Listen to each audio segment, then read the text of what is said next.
بھائیو، یزید اچانک کوئی آسمان سے نازل ہو کر تخت پر نہیں بیٹھا. یہ مسلسل اسلامی نظام کی گراوٹ تھی 20 سے 25 سال کی، جس کا نمائندہ بن کر یزید سامنے آیا.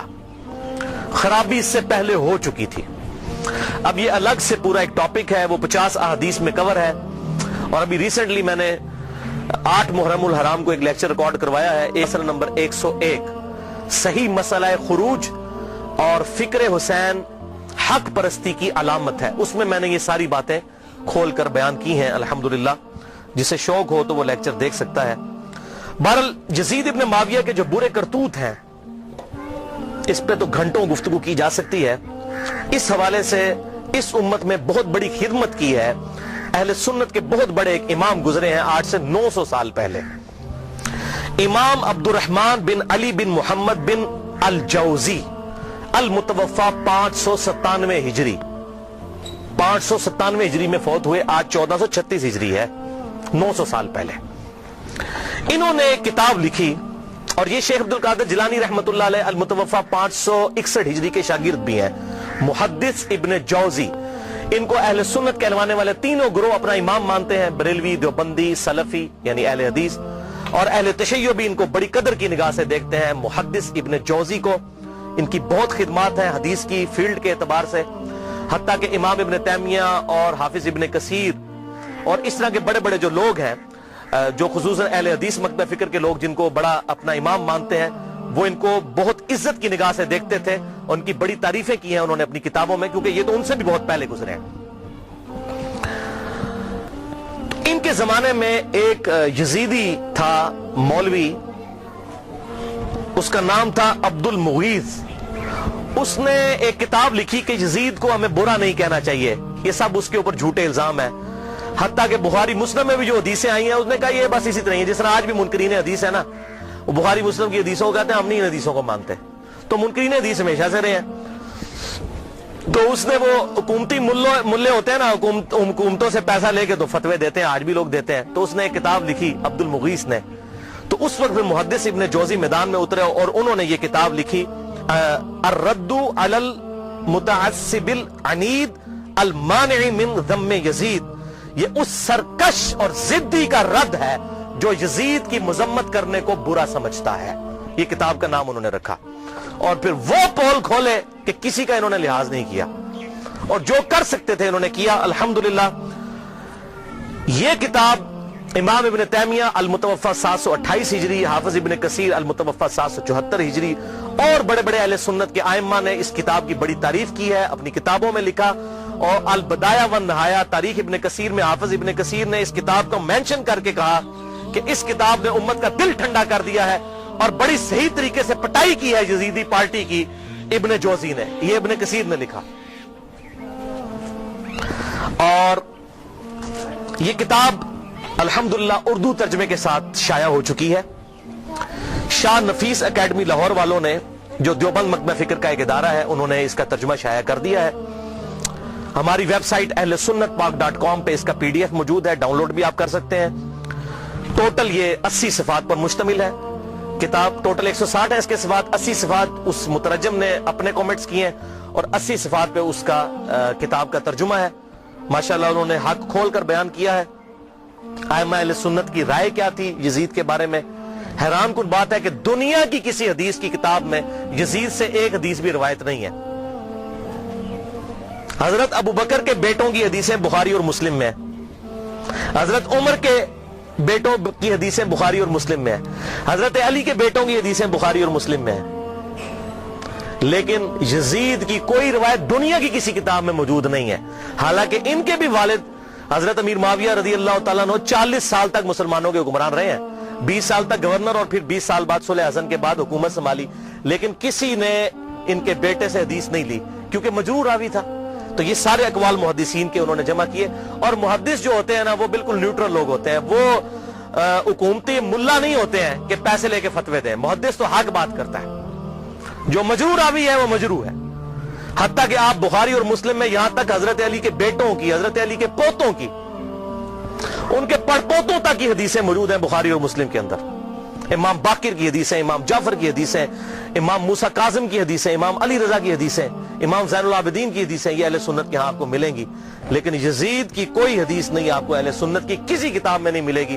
حالانکہ وہ اس کے باپ صحابی ہیں، 40 سال تک مسلمانوں کے حکمران رہے، ڈومیننٹ پرسنالٹی رہے. کوئی ایک روایتی محدث لے لیتا نا کہ 40 سال میں اپنے باپ سے کچھ سیکھا ہوگا انہوں نے، کوئی نہیں. کیونکہ وہ کہتے تھے یہ ظالم شخص ہے، یہ اس قابل ہی نہیں کہ اس سے حدیث لی جائے. وہ احمد بن حنبل کا قول میں انشاءاللہ بیان بھی کر دوں گا اس میں. تو بہرحال یہ کتاب پی ڈی ایف فارم میں اگر کسی کو چاہیے ہو تو مجھے ای میل کر سکتے ہیں mirza_95@yahoo.com پہ، میں آپ کو یہ بھجوا بھی سکتا ہوں. بھائیو، آپ صلی اللہ علیہ وسلم کی وفات کے 50 سال کے بعد 60 ہجری میں حضرت امیر معاویہ رضی اللہ تعالیٰ عنہ فوت ہوئے، اور جاتے جاتے انہوں نے اپنی زندگی میں ہی مرنے سے 4 سال پہلے ہی اپنے بیٹے یزید کے لیے بیعت لینا شروع کر دی. صحیح بخاری میں آتا ہے کہ صحابہ کرام سخت خلاف تھے کہ آپ یہ کیا کرنے جا رہے ہیں، امت کو کس ڈگر پہ چلا کر جا رہے ہیں، لیکن تلوار کے زور پر اپنے بیٹے کی بیعت لی. صحیح بخاری میں موجود ہے. یہ کہتے ہیں جی بیعت کر لی تھی، گن پوائنٹ پہ بیعت کی، تو بیعت تو دل ہی ماننے کا نام ہے. اور میں حضرت عمر کا فتویٰ بھی اینڈ پہ بتاؤں گا صحیح بخاری سے کہ جو تلوار کے زور پر بیعت ہو اس کو حضرت عمر کہتے ہیں یہ بیعت ہی نہیں ہے. تو صحابہ کرام نے مخالفت کی، لیکن وہ جو معاملہ ہونا تھا وہ ہوا. وہ میں نے مسئلہ نمبر 101 میں ڈیٹیل کے ساتھ بیان کیا. آج ٹاپک کو میں چھیڑوں گا نہیں کیونکہ آلریڈی میں اس کو ایڈریس کر چکا ہوں. بہرحال اس حوالے سے صحیح بخاری میں انٹرنیشنل نمبرنگ کے مطابق 120 نمبر حدیث ہے. حضرت ابو ہریرہ کہتے ہیں میں نے حضور صلی اللہ علیہ وسلم سے 2 پیالے لیے، ایک میں نے تمہارے سامنے ظاہر کر دیا، یعنی یہ جو شریعت کا علم ہے، حدیثیں میں نے بیان کر دی، اور دوسرا پیالہ ایسا ہے اگر میں تمہیں بتاؤں تو تم میری شہرت کاٹ دو. ایسی باتیں مجھے حضور نے بتائی ہیں. وہ کیا باتیں تھی؟ وہ صحیح بخاری کے اندر ہی انٹرنیشنل نمبر کے مطابق 3605 نمبر حدیث ہے. حضرت ابو ہریرہ کہتے ہیں کہ مجھے حضور صلی اللہ علیہ وسلم نے بنو قریش، بنو امیہ کے لونڈوں کے ان لڑکوں کے نام بتائے ہیں، ان کے ماں باپ اور قبیلوں کے نام تک بتا دیے ہیں جن کے ہاتھوں اس امت کی تباہی ہونے والی ہے. اور میں چاہوں تو ان کے نام، ان کے ماں باپ کے نام بھی بتا سکتا ہوں. جیسے حضرت حذیفہ ابن یمان کو حضور صلی اللہ علیہ وسلم نے منافقین کے نام بتائے تھے، حضرت ابو ہریرہ کو ان لوگوں کے نام بتا دیے تھے جن کے ہاتھوں امت کی تباہی ہونے والی تھی، بنو امیہ کے وہ لڑکے.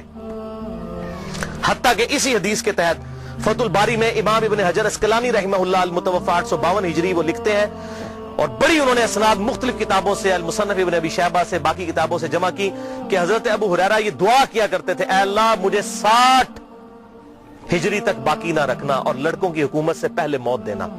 59 ہجری میں حضرت ابو ہریرہ فوت ہو گئے، اور 60 ہجری میں یزید ابن معاویہ تخت نشین ہوا. اور اس میں ایک مرفوع حدیث ہے انٹرنیشنل نمبر کے مطابق مسند امام احمد میں 8302 اور مشکات میں بھی 3716 کہ آپ صلی اللہ علیہ وسلم نے فرمایا 70 کی دہائی کے آغاز سے اللہ کی پناہ طلب کرو اور نوجوان لڑکوں کی حکومت سے اللہ کی پناہ طلب کرو. 70 کی دہائی کا آغاز یعنی 61 ہجری، اور واقعہ کربلا 61 ہجری میں ہوا ہے. تو آپ صلی اللہ علیہ وسلم نے اپنی امت کو اس حوالے سے خبریں دی تھیں کہ آپ صلی اللہ علیہ وسلم کی وفات کے بعد امت کے ساتھ کیا سلوک ہونے والا ہے. تو اس کے ظلم کی داستان بہت طویل ہے. یہاں پر میں اس کے 3 بڑے بڑے سیاہ کارنامے ذکر کروں گا احادیث کی کتابوں سے، تاریخ نہیں. اگر تاریخ میں نے بتایا تاریخ میں اگر 10 باتیں یزید کے حق میں ہیں نا تو 1000 اس کے خلاف ہیں. لیکن کیا کرتے ہیں یہ حکومتی ملے، اور چند ایک باتیں نقل کر کے تو پھر دفاع کرنے کا کوشش کرتے ہیں، اور پھر کتابوں پہ پابندی لگ جاتی ہے. وہ جو جھوٹی کتاب صلاح الدین یوسف صاحب نے لکھی، وہ گورنمنٹ نے پابندی لگا دی.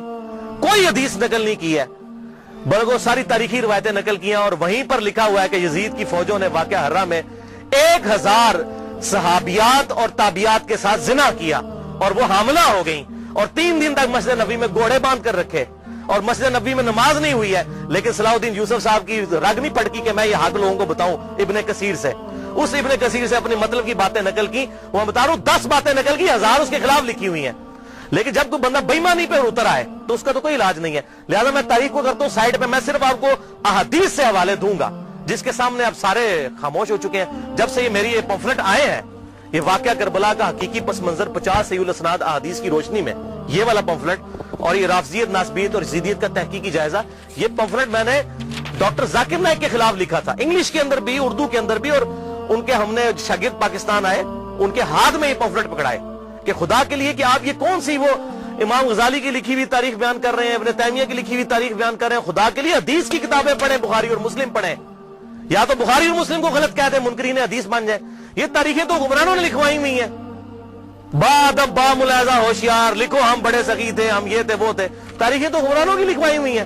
حدیثیں ہیں, یہ ہیں ایماندار لوگ محدثین, یہ ہیں اصل اہل حدیث اہل سنت جنہوں نے حق بات امت کو بتائی. ان کو فالو کریں. تو دین جب محدثین سے لیا تو اس طرح کی باتیں محدثین سے لینی ہے. اتھینٹسٹی تو محدثین کی ہے نہ کہ ان لوگوں کی ہے. تو اس حوالے سے یہ بات آپ سمجھ لیجئے. 3 سیاہ کارنامے یزید کے.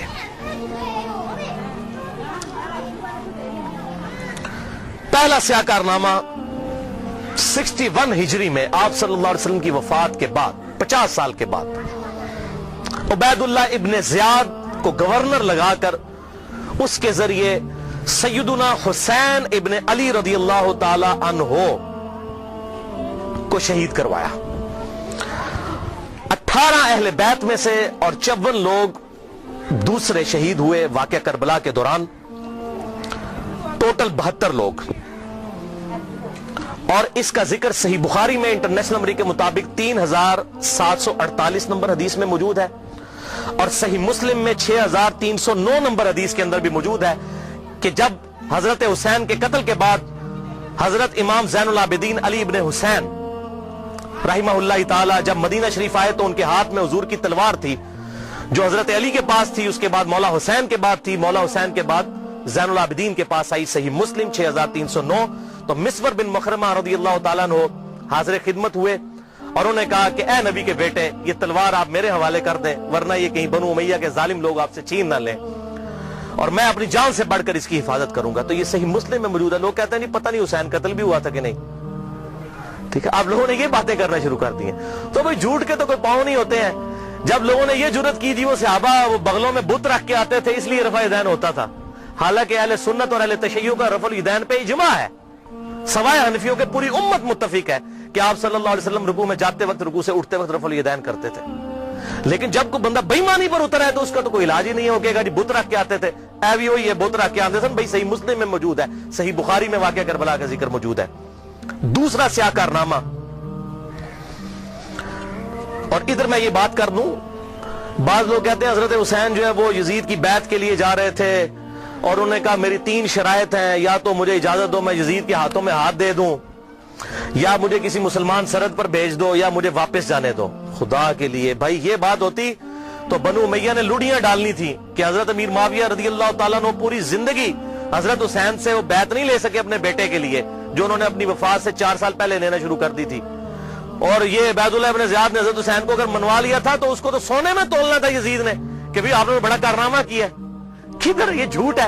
انصاب الاشراف کتاب سے یہ پیش کرتے ہیں, شیخ زبیر لیزئی صاحب نے پوری تحقیق لکھی ہے کہ یہ کتاب ہی ثابت نہیں صحیح سند کے ساتھ, اور اس کتاب میں تو ایسی ایسی حدیثیں ہیں کہ کئی صحابہ کا ایمان ہی ثابت نہیں ہوگا اگر اس کتاب کو انصاب الاشراف کو پیش کریں. اور یہ جو روایت ہے وہ روایت بھی منقطع ہے. حلال بن صاف یہ بیان کرتے ہیں ان کا واقعہ کربلا میں ہونا ثابت ہی نہیں ہے, اور منقطع روایت کوئی حجت نہیں ہوتی ہے. تو یہ کتاب بھی ثابت نہیں, بالکل جھوٹ ہے. پوری امت بیعت کر لیتی, حضرت حسین بیعت نہ کرتے اس وقت تک ان کو سکون نہ آتا. کیوں؟ حسین کا بیعت کرنے کا مطلب تھا کہ آل محمد نے بنو امیہ کی بدماش حکومت کو اسلامی حکومت تسلیم کر لیا ہے. اس لیے آپ دیکھیں ایک حسین نے بیعت نہ کی تو یار کیا ہوا, کوئی فرق نہیں پڑتا, چھوڑ دو. حضرت سعد ابن عبادہ نے بخاری مسلم میں آتا ہے کہ حضرت ابوبکر و عمر کی بیعت نہیں کی تو کیا حضرت ابوبکر نے ان کو قتل کروا دیا تھا؟ نہیں. 6 مہینے تک حضرت علی نے بھی بیعت نہیں کی, بخاری اور مسلم میں آتا ہے, کیا قتل کروا دیا؟ تو یہ بات کرنا بڑا آسان ہوتا ہے, ایسے معاملات ہوتے نہیں ہیں. حق بات وہی ہے جو کتابوں کے اندر لکھی ہے, باقی لوگ جتنی باتیں کرتے رہے وہ سب جھوٹی کہانیاں ہوتی ہیں. تو یہ دوسرا سیاہ کارنامہ یہ تھا کہ جب حضرت حسین کو شہید کیا گیا تو ظاہر ہے امت میں کوہرام مچ گیا. تو جن لوگوں نے تلوار کے زور پر بیعت کی ہوئی تھی, دبے ہوئے تھے, وہ بھی میدان میں اترے. انہوں نے کہا کہ ہم یزید ابن معاویہ کی بیعت توڑ کے اس کو پھینک دیتے ہیں. سب سے پہلے اہل مدینہ نے بغاوت کی, اور صحیح مسلم میں کتاب الامارہ چیپٹر میں موجود ہے یہ چیز, امارت کے بیان والے چیپٹر میں صحیح مسلم کے اندر. اور جب بیعت توڑی تو ظاہر ہے کہ پھر یزید کو غصہ آیا, اس نے پھر فوج اپنی بھجوائی اور اس نے اہل مدینہ کے اوپر جو ہے وہ چڑھائی کر دی. 3 دن تک مدینہ تو رسول کو حلال ٹھہرا لیا کہ وہ حضرت عثمان غنی رضی اللہ تعالیٰ عنہ جنہوں نے شہادت گوارا کر لی, لیکن مدینے میں اپنے دفاع میں تلوار نہیں اٹھنے دی کہ مدینہ تو رسول میں میری وجہ سے خون نہ گرے. اس یزید ظالم شخص نے مدینے پر حملہ کروایا اور قتل عام مسلمانوں کا کروایا. صحیح بخاری میں کتنی حدیثیں میں ان کے حوالے دے دیتا ہوں. صحیح بخاری میں 2604, 2959, 4024, 4906 یہ صحیح بخاری میں ہے. صحابہ کا قتل عام کروایا. یہ کہتے ہیں صحابہ کے گستاخ, اور جنہوں نے چمچے انہوں سب تو بڑے گستاخ او جے صحابہ تھے جنہوں نے صحابہ نو قتل کیتا جے. گالی دینا تو چھوٹا جرم ہے, قتل کروانا بڑا جرم ہے. اور گالی بھی میں نے بتا دیا انہوں نے شروع کروائی ہوئی ہے. یہ ساری بدعتیں بنو امیہ کی شروع کی ہوئی ہیں, ممبروں پر حضرت علی پر لعنت کرنا اور صحابہ کو قتل کرنا. اور صحیح مسلم میں 3339, 3319, 3323 سے لے کر 3333 تک یہ 15-20 احادیث ہیں جن کا لب لباب یہ ہے کہ آپ صلی اللہ علیہ وسلم نے ارشاد فرمایا جس نے اہل مدینہ کو ڈرایا, اہل مدینہ کو دھمکایا یا مدینہ میں بدعت کو جاری کیا, مدینے والوں پر ظلم کیا, اس پر اللہ کی لعنت, اللہ کے فرشتوں کی لعنت اور تمام لعنت کرنے والوں کی لعنت. کہتے ہیں یزید پر لعنت نہ کریں. ہم کسی کلمہ گو اہل قبلہ کے اوپر لعنت کے قائل نہیں ہیں. آپ صلی اللہ علیہ وسلم نے ہمیں منع کیا ہے, لیکن اس کا یہ مطلب نہیں کہ وہ لعنت کا اہل نہیں ہے. لعنت خود بخود ہو جائے گی. قرآن میں آیا لعنت اللہ علی الکاذبین, جھوٹوں پر اللہ کی لعنت. آپ میرے سامنے واضح جھوٹ بولیں, میں آپ کو لعنتی پھر بھی نہیں کہہ سکتا, حالانکہ آپ لعنت کے مستحق ہو رہے ہوں گے. جھوٹ بول کے خود بخود مستحق ہوں گے لعنت کے. اسی طریقے سے سورہ محمد کی آیت نمبر 22 اور 23 میں آتا ہے جو لوگ فساد فی الارض کرتے ہیں, زمین میں قتل ناحق کرتے ہیں, ان پر اللہ تعالیٰ کی لعنت ہوتی ہے. تو قرآن میں لعنت آئی ہے ظالموں کے اوپر, تو ہمیں تو بھیجنے کی ضرورت ہی نہیں. خود بخود جسے فٹ اسے گفٹ, جو ایسا کام کرے گا وہ خود لعنت کا مستحق ہو جائے گا. ہم کیوں لعنت بھیجیں, وہ خود بخود لعنت کے مستحق ہو گیا. وَلِعَاذُ بِاللَّهِ تعالی. اور اسی واقعہ, اس کو واقعہ حرہ کہتے ہیں, جس میں اہل مدینہ کو لوٹا گیا. اور یہاں تک کہ حافظ ابن کثیر جو آخری درجے تک اہل شام کا دفاع کرتے ہیں, لیکن یہاں پر وہ بھی تڑپ اٹھے اور انہوں نے کہا کہ یہ یزید نے جو ظلم ڈھایا, 1000 صحابیات اور تابعیات بغیر شادی کے حاملہ ٹھہری, زنا کیا یزید کی فوجوں نے. 3 دن تک مسجد نبوی میں گھوڑے باندھے وہاں پر پیشاب کرتے رہے اور مسجد نبوی میں نماز نہیں ہوئی. اور حتیٰ کہ پھر حافظ ابن کثیر تڑپ اٹھے جب مختار سخوی نے 22,000 قاتلین حسین کو ایک ایک لسٹ بنا کر قتل کیا, تو ابن کثیر کہتے ہیں کہ اس نے مسلمانوں کے دل ٹھنڈے کر دیے.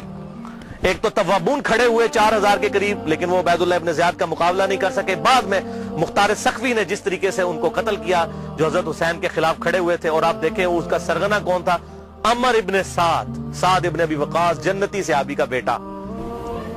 حضرت نوح علیہ السلام پیغمبر سے بیٹا کیا نکلا, کافر.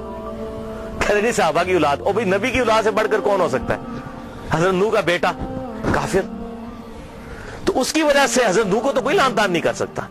اسی طریقے سے عمر ابن سعد جیسے سعد ابن ابی وقاص جنتی صحابی ہیں. ایک مجلس میں جن 10 صحابہ کو بشارت ملی ان میں یہ بھی شامل ہے, اور آخری وقت تک یہ حق کی آواز بلند کرتے رہے الحمدللہ. اب سعد ابن ابی وقاص میں صرف بیان کروں کس طرح وہ حضرت علی کے فضائل امیر معاویہ کے دور میں بیان کرتے تھے اور ڈنکے کی چوٹ پہ کرتے تھے, اور جو لوگ حضرت علی پر لعنت کرتے تھے ان کے وہ خلاف کھڑے ہوتے تھے. یہ پورا ایک ٹاپک ہے بخاری اور مسلم کے اندر, جو کبھی ٹائم ملا تو میں انشاءاللہ بیان کروں گا. لیکن بیٹا آگے دیکھیں کیا نکلا.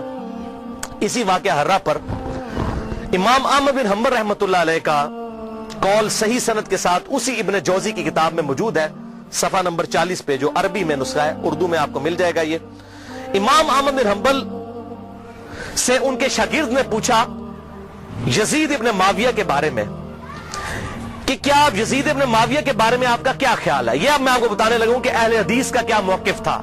سب سے بڑے اہل حدیث اہل سنت امام احمد بن حنبل المتوفا 241 ہجری, جو اہل سنت کے بڑے ائمہ ہیں, بخاری اور مسلم کے استاد ہیں.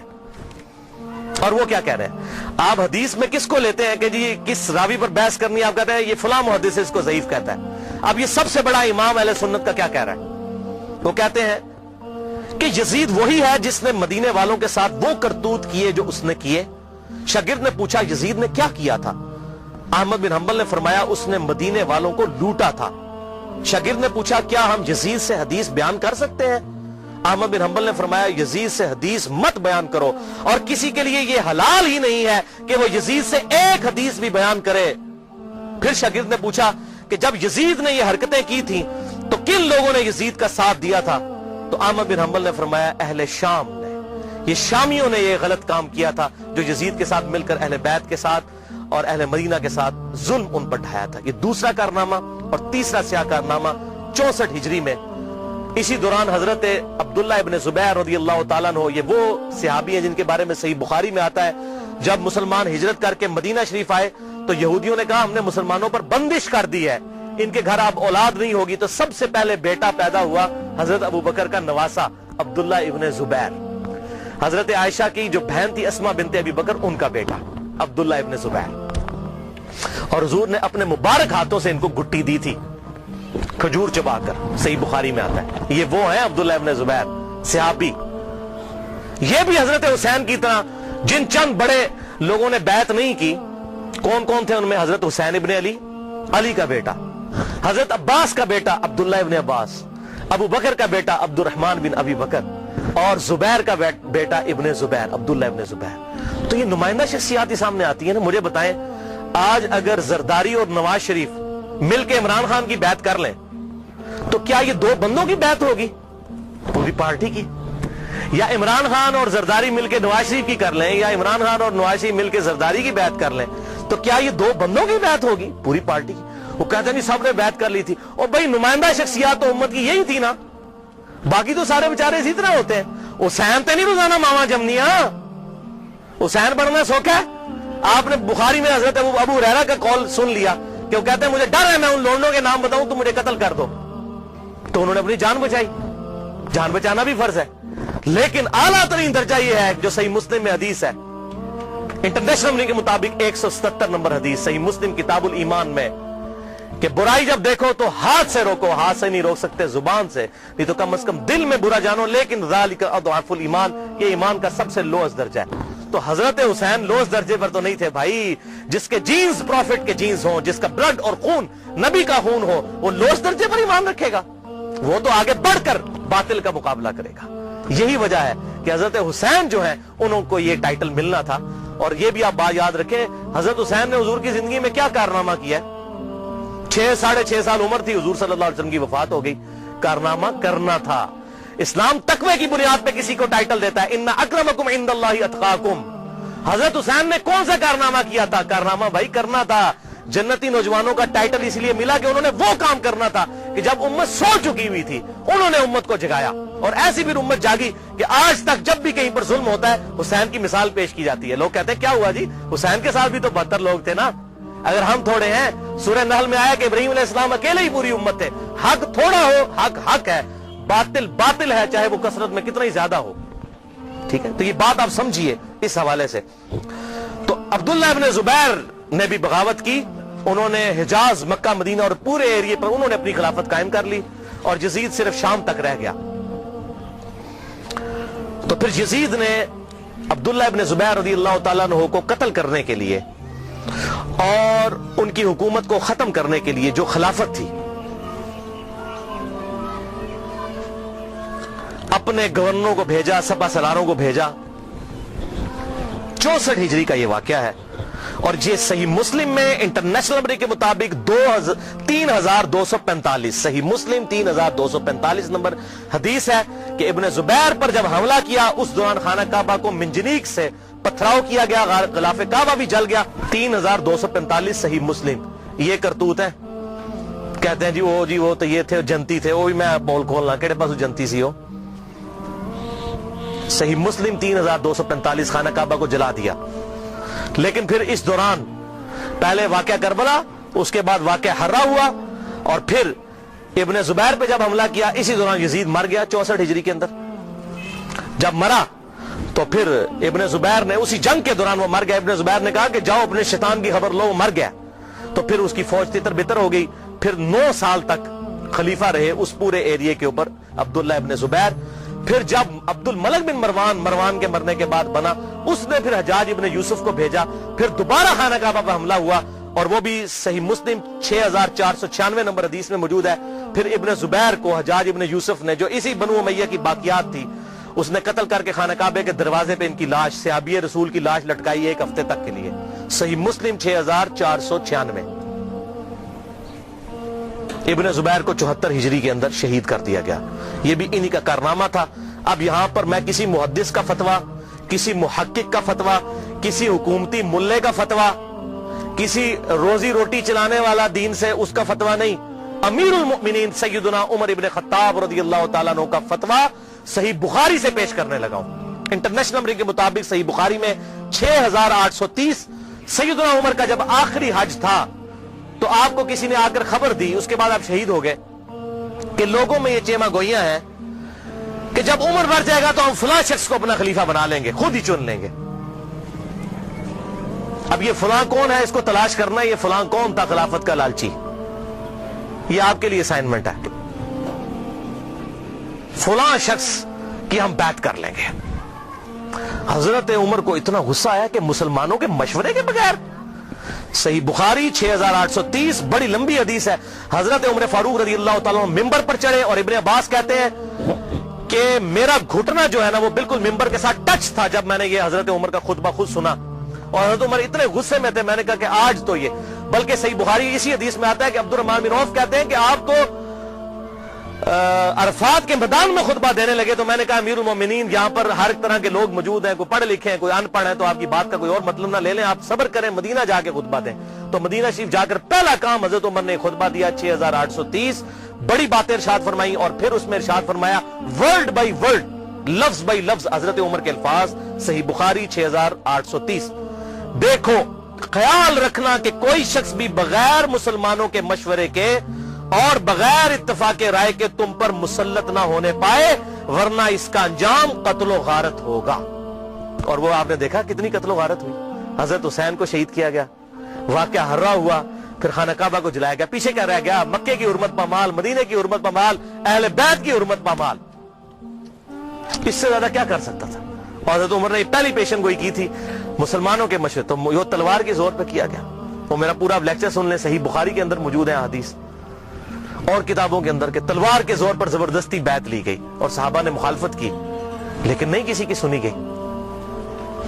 وَلِعَاذُ بِاللَّهِ تَعَالَى۔